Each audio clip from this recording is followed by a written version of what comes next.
Oh, bes, share ko lang. Another negosyo tips na naman mula kay Ate Bes. So, paano nga ba gumawa ng sapin-sapin? So, ang una, bumili ka muna ng gata. 7 na gata ang ginamit ko dito, bes. So, ang una, magluto muna tayo ng latik or ganusal sa amin taga Pangasinan. Kailangan unahin mo muna itong paggawa ng latik dahil nga matagal ang proseso nito. Matagal ang pagluto. Pagkatapos, iwanan mo muna dahil muna tayo sa mixture ng ating sapin-sapin. So ang una, bumili ka muna ng isang pack ng glutinous flour or malagkit sa Tagalog. And then, hahaluan mo siya ng rice flour.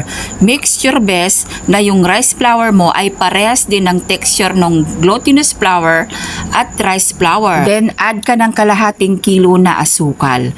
Tapos, yung gata. Ilagay mo na dyan yung unang piga at saka yung pangalawang piga. Bahala ka na magtansya bes. Basta wag masyadong malabnaw. Then mag-add ka ng condense. Tapos mag-add ka ng margarine. Oo bes, naglalagay ako ng margarine sa akin sapin-sapin. And then sasalain mo siya na parang ganyan. Para yung buo-buo ay magiging pinod na katulad nito. Ayan, nakikita mo bes? Pinong-pino siya at malapot-lapot ng kaunti. Sa tubig niya ng gatabes, bahala ka ng magtansya, basta konti-konti lang. Basta wag mong masyadong damihan. Pag nakita mo na ganyan na yung texture niya, hahatian mo sila ng dalawa best dahil nga hahaluan natin yan ng food coloring. Dapat mas marami ang kulay egg yellow kesa sa violet. 2 kulay lang ang aming ginagamit dito sa aming sapin-sapin best. Ang isa ay obi flavor at ang isa naman ay egg yellow. Pumunta ka ng palengke best, magtanong ka ng kulay egg yellow. Tapos obi flavor na kulay violet. 2 lang best ha. 2 lang bilhin mo, wag aksayado. At make sure best na kailangan haluin mo siyang mabuti para mag-combine yung mga kulay nila. Ay kung hindi mo to hahaluan ng mabuti, may mga kulay na buo-buo pa. Kaya kailangan haluin mo siyang mabuti best. Mekos-mekos mo siyang maigi, ganon. Mix. At pag naihalo mo na yan best, yung mga kulay nila ay pwede mo na yang iluto. Kahit na hindi mo na yan i-rest, ay pwede mo na siyang iluto. So, ang una muna ay yung kulay violet na food coloring yan. Lagyan mo lahat ng mga lagayan na molder best. Kung napapansin nyo best, ilang patong yan? 3 na patong na steamer. At balikan na natin yung ating niluluto na ganusar o latik. Ito yung pantoppings natin sa ibabaw ng sapin-sapin. Make sure best na lagi mo siyang hahaluin para hindi magdidikit.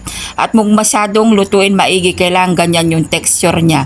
Pagkatapos niyan, pag naluto na yung ating first batch na kulay obi flavoring, ay ipatong na rin natin yung egg yellow. Siya nga pala mga besa, bago nyo pala ilagay yung ating sapin-sapin sa molder, pakuluin nyo muna yung steamer bago nyo ilagay yung molder din yung sapin-sapin.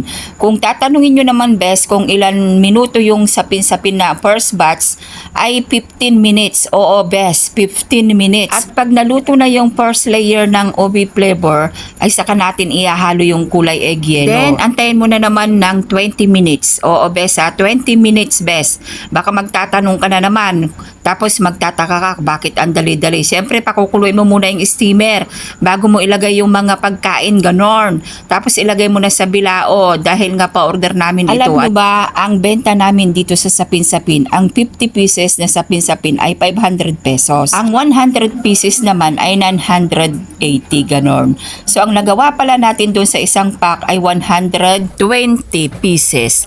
Para sa ibang katanungan nyo po, comment down below at sasagutin ko po kayo. So ayun lang, share ko lang, ingat, God bless, bye!